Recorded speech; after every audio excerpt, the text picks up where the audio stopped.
Howdy folks, BC here. You're watching Deuce and Guns, and today we're talking about World War I. World War I is very relevant right now because, for one reason, it was raging across Europe exactly 100 years ago.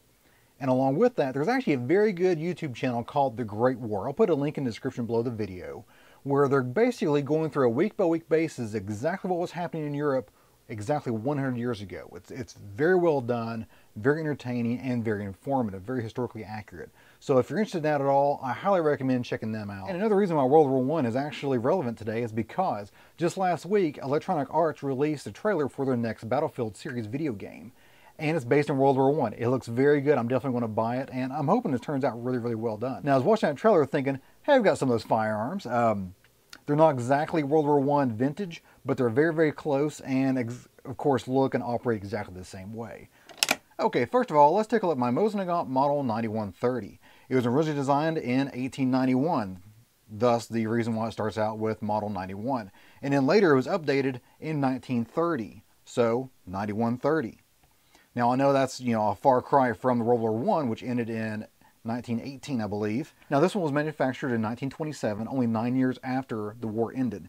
Now, this would have been probably built very similar to what originally was in World War I, but then was refurbished and put the modern spec in 1930.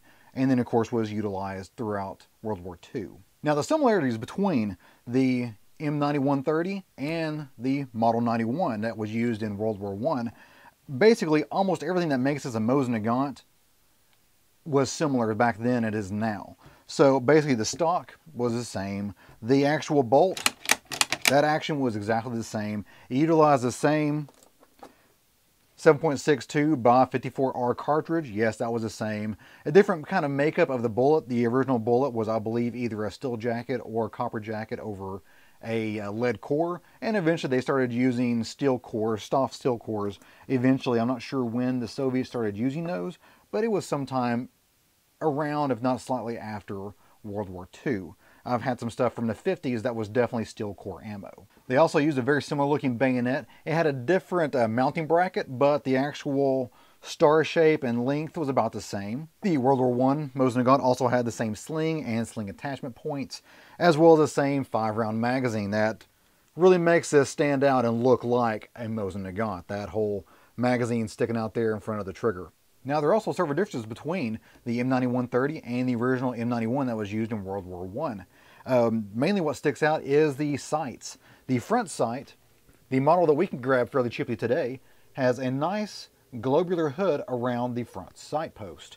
That was not the case in the original Mosin Nagant. It was actually a bladed sight and was unprotected, unhooded, which was very normal for the time.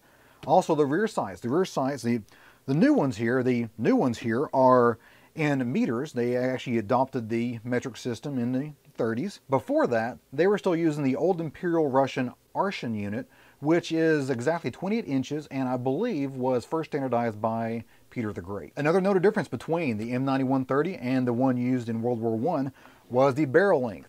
Now, don't get me wrong, this sucker is still a pretty substantial rifle. The barrel itself measures 28 and some change in inches. The older model, the actual Model 91, had an extra 3 inches above that. It was 31 inches, like 31 and some change. I'm not really sure exactly how much. 31 and a half, 31 and 3/4. And the updated version, 1930, they lopped off 3 inches to make it 28 and I believe 3/4 or 28 and a half inches long. But still, either way, this is a substantially long rifle. And speaking about how long these rifles are, now again, this is the shorter version of the Mosin Nagant. Now there's a reason why they adopted much shorter versions later on during World War II. But we have basically the rifle itself, which is pretty tall, and then we have basically a 17-inch bayonet that snaps on the end here. Now the 9130 actually has a spring-loaded guide or spring-loaded clip that assists on easy bayonet mounting and unmounting. The old ones were much more cumbersome to put on, but if you look at it here, you could fight trench warfare without ever firing the bullet. You just poke them with it. And this thing is, I'm trying not to hit my ceiling here, and you see the barrel is about nipple height. That's an official measurement. Now, they were actually expected to keep this bayonet on the rifle except for when they were being transported. This thing is just very unwieldy which is the main reason why they started making the Model 44 and Model 38 version, which was a much shorter barreled Mosin Nagant. Now let's take her down to the farm and shoot something real quick.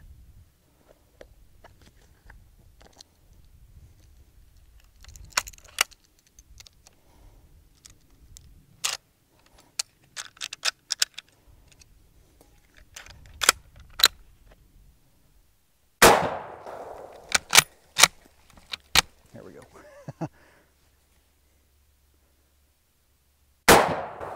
Oh, knocked one off. Come on, there we go. Oh.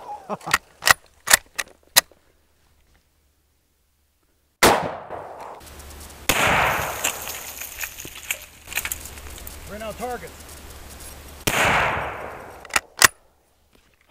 Now, as you saw there, the Mosin Nagant rifle actually is very powerful and a very good rifle. It actually held its own in World War I against what other countries brought to the theater.